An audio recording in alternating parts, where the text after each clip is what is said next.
আর এদিকে নরসিংদীর আরশিনগর মোড়ে চাঁদাবাজের হামলায় অতিরিক্ত পুলিশ সুপার মোহাম্মদ আনোয়ার হোসেন আহত হয়েছেন। এ সময় দুই চাঁদাবাজকে আটকের পর তাদের ছিনিয়ে নেয় সহযোগীরা।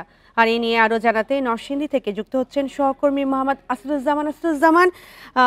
পুলিশের ওপর হামলাকারীদের বিরুদ্ধে কি মামলা এবং তাদের গ্রেপ্তার করা হয়েছে কিনা, এবং আহত পুলিশ কর্মকর্তা এখন কোথায় চিকিৎসাধীন আছেন? বান্ডেল থাকলে প্রতি সেনমানিতে টাকা বাঁচবে। বিকাশ সেনমানি বান্ডেল কিনে জিতুন প্রতি লেনদেনে।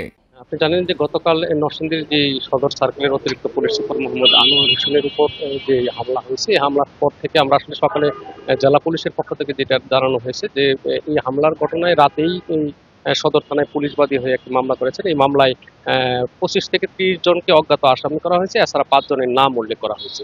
আর এরই মধ্যে সকালে নরসিংদীর পুলিশ সুপার মোহাম্মদ মেনহাজুল আলম সাংবাদিককে জানিয়েছেন যে এরই মধ্যে অভিযান চালিয়ে এই ঘটনায় জড়িত 7 জনকে গ্রেপ্তার করা হয়েছে।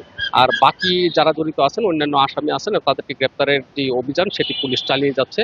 তো এখনো পর্যন্ত আসলে এই ঘটনার মামলার পরে যে পুলিশের যে গ্রেপ্তারি অভিযান সেটি আসলে অব্যাহত রয়েছে।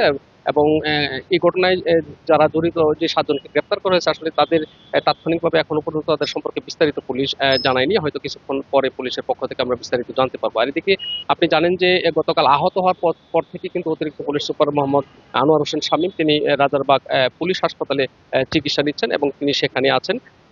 এখন পর্যন্ত তিনি, আমরা যেটুকু জানতে পারছি, তিনি আসলে গুরুতর আহত হলেও অনেকটাই শঙ্কামুক্ত অবস্থায় আছেন এবং অনেকটা সুস্থ আছেন।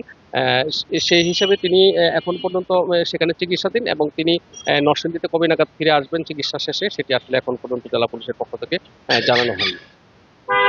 পুলিশের ওপর চাঁদাবাজদের হামলার ঘটনার বিস্তারিত জানাচ্ছিলেন সহকর্মী মোহাম্মদ আসাদুজ্জামান।